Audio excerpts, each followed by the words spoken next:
Hello, coaches. Welcome back to another episode of Coach Better Spotlight. Today, we have a conversation about how schools can move from having coaches to an actual coaching culture. We have 4 of our superstar guests from our YouTube series, Coaching Fundamentals: Tim, Diana, Marcello, and Maggie, so you get a wide range of perspectives. This conversation was prompted by a question in our Coach Better Facebook group: how can I move my school from having coaches to building a coaching culture? Today's Spotlight focuses in on the very first part of our conversation, where we share the most critical step to getting started. Catch the full podcast to hear us discuss all 5 of the steps we identified in moving from having coaches to building a coaching culture. Plus, as a bonus, we're trying something new this time, and we've created a listening guide for this episode. Click on the link in the description box below to download it for free to listen to this episode and get even more from today's content. If you have questions about coaching, please join our Facebook group or message us on any of our social media platforms at Eduro Learning. If you enjoy any part of this video, please give it a thumbs up. And if you'd like to see more conversations like this, please subscribe to our channel and click the notifications bell to find out every time we release a new episode. Remember, you can also listen to the full Coach Better episode wherever you get your podcasts. We are passionate about the impact coaching can have on student learning, school culture, and teacher professional growth, and we want to help you coach better. We've got some great opportunities for more learning after today's conversation, so stick around all the way to the end.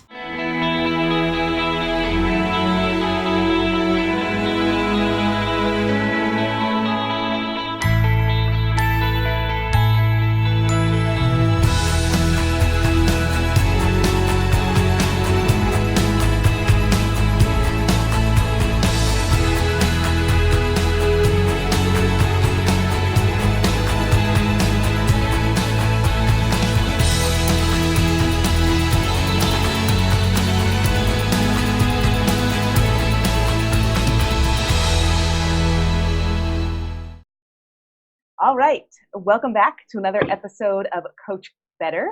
Today, I'm excited to be here with many of our guests from our YouTube series, Coaching Fundamentals, and I'm going to let them all introduce themselves in just a moment. And we have some interesting topics to dive into today, focusing on the difference between having coaches and building a coaching culture. And I know everyone in this room today has lots of thoughts on the difference between those two things. So I'm excited to kind of get started and chat about that. And I am going to just ask Maggie to start off by introducing herself, because she happens to be on my screen at this moment right now. Hello, I'm Maggie Hosmer-Grain, and I'm currently based near Cambridge in the UK. Thank you. Diana, I'm going to call on you next. Hi, I'm Diana Biabauda. I'm an innovation and technology coach at an international school in China. Thank you. And Tim? I'm Tim Bray. I'm the Director of Educational Technology at Cheongna Dalton School in Incheon, Korea. Thank you. And last but not least, Marcello. Marcello, I'm the Director of Educational Technology in Muscat in the Sultanate of Oman. I think we're talking about 2 really distinct models here, which is also kind of blurring the lines a little bit. And Maggie, your school had that model of that cognitive coaching approach to that everyone could be a coach, right? And there were these certain people who were applied for and became like the official coaches, but it was very part of the school culture. And then there's this other side that I think Marcello was kind of referring to, where it isn't necessarily a cognitive coaching model. It isn't necessarily everybody can be coach model. It's a model where maybe there used to be, for example, tech facilitators, and that job has evolved into technology coach. And they could be people still at the school. It could be that same human being from 10 years ago who was the technology teacher in the classroom, and today they're the technology coach, but no shift has happened anywhere else besides perhaps within that own person's mind, right? So I think that those 2 different, I think what Maggie, you're talking about is a like way farther evolution than what Marcello is referring to now. And I think many schools are in the situation of where what Marcello was referencing a moment ago. And I think maybe if we talk about how we go from what Marcello is describing to what Maggie is describing, that's what this conversation is about. Mm-hmm. I would say there's so many things that so many conversations I've had related to so many points in this already. Going back to the role of the coach and being clear about that, the coach's perception of themselves, other people's perception, the idea that we're all coaches. So I think in the example Maggie gave, the culture is there no matter who comes and goes. like it got established. So we're in a lot of other, when I talk with other coaches, some situations there, it kind of depends on the coach, like what they don't feel their job is defined. And so they define it themselves, and they tend to define it on what they are comfortable with. And so, but then when that person leaves, then it's like starting all over again. So my advice is, like you said, those middle level leaders and the administration really needs to, I just had this conversation today, really needs to think about, like, why do we have the coaches here? So like what Marcello was saying, how are we going to use them to be effective and help us meet goals? But there needs to be some kind of agreement and process. There's a lot to happen between the example Maggie gave. Yes. From where the coaches I talk to and mentor are feeling that they're at. They're kind of silos, and some of them just feel like they're kind of figuring it out on their own. But then when they move on or they go back in the classroom, then where are you at? And I think your point, Diana, about the fact that often when coaches are hired, or even if they're transitioning from a previous role into a coaching role in the school, no matter how that happens, if there isn't already that coaching culture, that self-defined, what is my job, and the ability for that to change based on every single human being who takes that job, means that unless the culture goes beyond the person in the role, it's not a culture. It's just someone doing a job that they think is their job. And sometimes that can be great. Like sometimes you can make a lot of impact as that one person. And other times it's just like banging your head against the wall.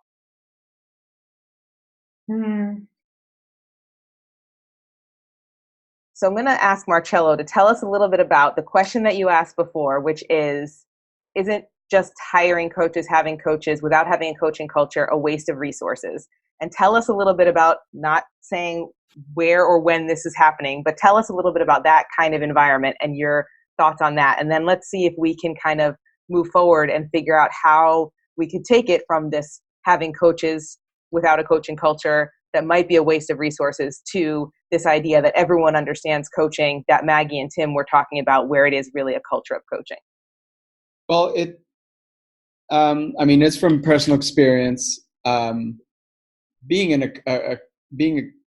So I did exactly what you're talking about. At a certain point, I'd been a tech facilitator for a while, and I thought, I'm a coach now, and I put on my coaching hat and I went out, but there's not a coaching culture, right? And that doesn't mean it's not a great place of learning, right? There's so many pieces to a great place of learning, and it doesn't mean that the staff I work with are not great learners or avid learners. It's just a kind of learning that isn't. It's being coached by a peer there's a lot of vulnerability involved, and I think it's a fairly refined place to get to, and that doesn't exist, and so and also this management piece you're talking about is so fundamental to it has to be modeled at all levels that you can learn from everyone around you, and so yeah, it was a very clear that something beyond what I was able to change had to take root, and I'm still, it is a conversation that has happened in so many ways, like we've talked about since the beginning of time, like how do you touch the teacher who isn't interested in tech? Remember, we used to have that conversation over and over again. How do you help them, and you get your early adopters, and like that whole conversation, it's just a different mutation of that conversation, right? But I think the answer is to have a culture where everyone is able to be vulnerable, and then you have to be good at it to make it worth their while. So I'm very interested in how a school of 60 teachers or 100 teachers can move in that direction. And I think that comes back to a little bit what Tim was talking about bringing on, and I think you could work from both levels, right? You could work from Tim, you're talking about upper level leadership, working down to middle level leadership. And I think Maggie, you started on middle level leadership, which may have also included upper, I'm not sure of the details, but I think this idea of, as coaches, we usually come into the role as teachers. And so we think about, let's work with all our teachers and see how we can work at our teacher level. But actually what we're talking about is getting into the other hierarchical levels of our schools, for lack of a better way to describe it, because those are the people that can make this huge scalable change.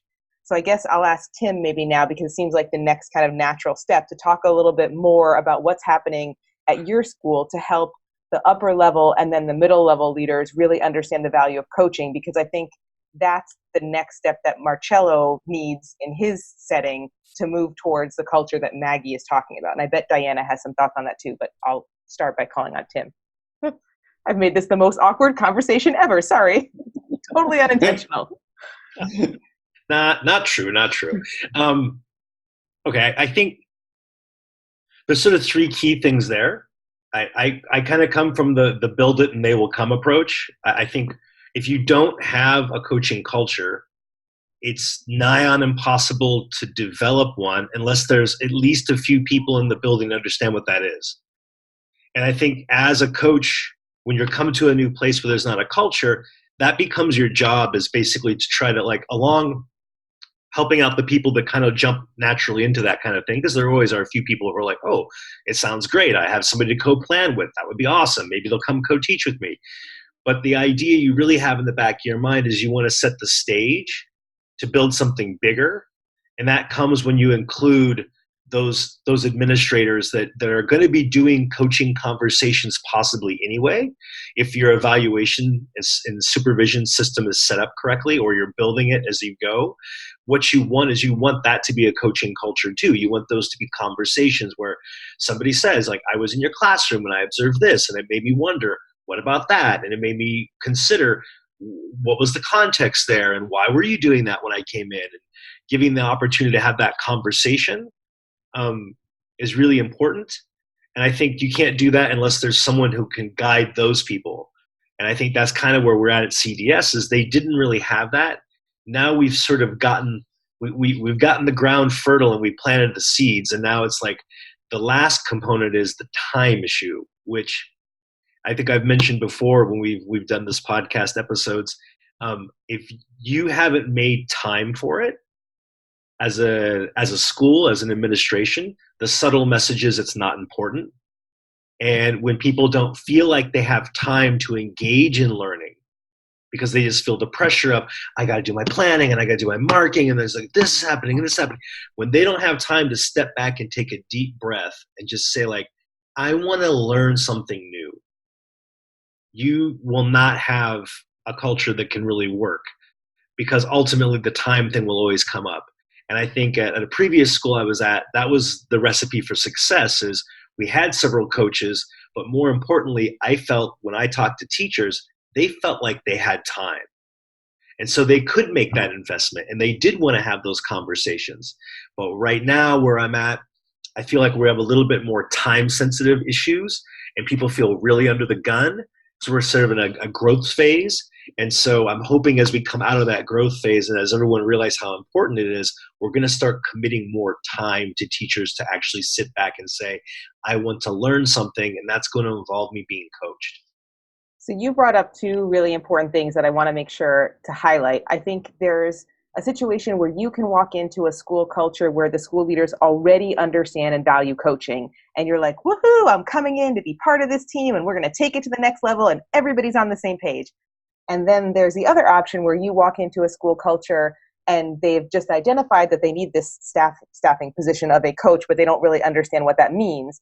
And the follow-up to that is then you need to get the leaders to better understand what coaching means, because they may have identified that we need this position, or it's okay, like Marcello was describing, it's okay to change your title from this to this, that's fine, now you're a coach, whatever, but not truly understanding what coaching means at the leadership level will always be your barrier to coaching success. And on the other episodes of this podcast, we've had a lot of school leaders, And almost all of them will say the same thing. Like, if your school leaders don't understand what coaching is, you can work and talk and try, and you'll get some momentum, of course, but you need to make sure you spend time with school leaders too. And we've been calling it in this team coaching up. So helping your school leaders understand what coaching is, and coaching them, going through the coaching process with them so they see the value of it. Diana, I feel like you haven't had a chance to say anything, and you might have something to say. So I'm going to. So much to say. Okay. Not all right now, though. I think that brings a point up of it. This is happening at all of these different points. But again, the understanding of what coaching is, and again, I've just had these type of conversations recently of, the understanding of what coaching is, and that it's not always called coaching. I was thinking of peer observations and facilitating meetings, and those are things that we do as a coach, or we might be asked to do as a coach. So those are opportunities. Recently, we had some teachers who want to do some peer observations. So that's a type of coaching of, you're going to, have a focus, you're going to communicate, have somebody, and that takes a lot of trust. And so also, where can we find those opportunities that people might not categorize as coaching, and then be able to show these are examples of coaching that you're doing. Teachers coach students in the classroom, and really helping people, getting a common language about what's happening. I was thinking too about, like facilitating meetings, or things that they do in the classroom that are coaching, that they can also do with their peers, that leaders can do with the teachers that they work with. So it tends to be, sometimes it's like, oh, that's coaching, that's your job. But we're, like I think Marcella was saying, like, there's lots of great things happening that involve aspects of coaching. We just don't label it that way. So maybe one thing is really helping people understand the broader definition and component, parts of things that are coaching, that are not just what the coach does, but we're all doing it in some aspect. Of course, we can all improve and learn from it and take advantage of it as well. Your point is making me connect to something one of the coach participants said, and I think it was something that one of us had said in another call or whatever, but the way she said it, I'm just sticking with it. And she said, you don't have to be a coach to have a coaching conversation. And I think once you start thinking like that, and your concept, Diana, of coaches working with students and coaching students, and then I have 2 participants in the coach right now who are both classroom teachers, and both of them are helping their kids coach each other, and having those like sounding board type conversations, or those analytical observational types of conversations between each other, so they can help mediate their thinking within the classroom. And it's really interesting how there are so many aspects of our jobs as coaches that other people understand are also parts of their jobs, and they understand on a deep level, but somehow the understanding of like what coaching is kind of tenuous and hard to grasp often. Yeah, Kim, if I can jump off on that again, I've been into lots of schools in the UK over the past year, and what I'm seeing is that teachers don't really understand at all how to coach students. They will give feedback, and the feedback is often fairly judgmental or even personal opinion about what the student has done. But there's nothing that really empowers the student to take their own next steps. And I think often that's a point where classroom teachers can start. If they think, where do I want to develop as a coach? It's not so much giving feedback, it's giving something that now seems to be called feed forward, so that it empowers whoever it is, be it a student, be it a colleague, be it a member of admin, to actually rethink what they want to do moving forward. Tell us a little bit more about feed forward, because I've heard this phrase, but I haven't looked deeply into it. So I feel like here's my opportunity to learn a little bit. Well, I think that I've heard the term lots of times. And feed forward, I would say, is different from feedback, because feedback is often, a student, let's say, has done a piece of work, maybe they've reflected on it, maybe you've given some opinion about it. And perhaps you've even told the student what they need to do to improve. But what we know is that doesn't often help the students to be able to assess their own work and decide for themselves the areas that they need to improve. So I would say, if we're looking at the kind of feed forward for students, one of the things that we might be talking about, for example, I'm just thinking about a lesson that I saw recently. So the lesson was in the primary school, and it was about punctuation, right? And there were what the teacher referred to as non-negotiables, and the non-negotiables were that, you know, every sentence has to start with a capital letter and it has to end with a full stop.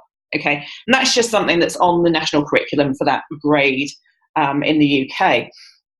And so rather than pointing out all of the all of the things that the student had done either right or wrong, you could have a conversation that goes something like this. You could say, you started every sentence with a capital letter and ended every sentence with a full stop. What other punctuation might you have used in this piece of writing? So it's actually giving the student something to think about moving forward. And I think you could use the same technique with teachers, which is perhaps you're observing a lesson. The teacher has asked you to look for something. It could be anything, in fact. But you could give that feedback and then ask a question, almost like a kind of takeaway question that the teacher has to think about further in order to then refine, perhaps reflect on and refine their own practice moving forward. And it might be something that you never see, right? You may be giving them the question and they're going to think about it and they're going to do something about it. But I think as a coach, you have to give up ownership of the fact that you might know what actually happens to the question that you give. That was great. Those were great examples. That was exactly perfectly explained. Thank you. Did you enjoy today's episode? Then you will love the Coach Microcredential program. We know because our current participants are always sharing their feedback with us, and we ask them to share their experiences with you. Each week, we'll be sharing a new voice from inside the cohort of the coach so you can get a participant's perspective on what will make the program just right for you. If you are in one of those transitionary phases in your career, or you are a teacher and you're just kind of looking to develop your practice, or if you're a coach who is new to that position or just trying to develop yourself as a professional, this is a wonderful course to take because you can tailor it to fit your needs, your role within your school. I love this small cohort size. One of my greatest takeaways is the feeling that we're not alone. I think often in these positions, especially if you're an international educator, you're often the only one who does this role within your school. And it's really nice to know that there are lots of others out there who are going through the same thing. I really like how the program can be tailored to fit your need. And I really see that the biggest priority on Eduro Learning's end is to maximize what we get out of the course. So if it's not necessarily relevant at this time where you are, well, then let's change it so that it can work for you. It's a wonderful program. If I were to give any piece of advice or message to future cohort members, it is to take the course. If you are on the fence, please take it. This is just one of the voices from our current The Coach cohort. Here's what a few others have to say. So I'd highly recommend it. I would definitely suggest you try and join to really help you develop your professional coaching skills.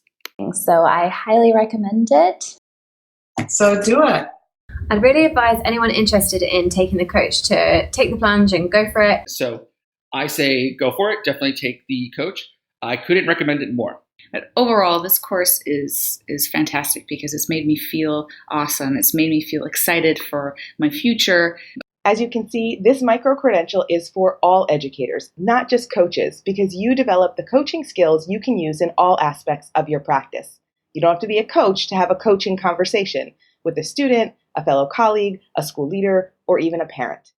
When you're ready to learn more about the coach, click on the link below or reach out to us at Eduro Learning on any of our social media platforms. Registration for our next cohort opens soon. Don't miss it. Expand your professional learning network, dive deep into 26 weeks of curated coaching content, and get your own private mentor for an entire academic year. We can't wait to work with you. Are you ready to take your coaching skills to the next level? Join the next cohort of The Coach and make it happen.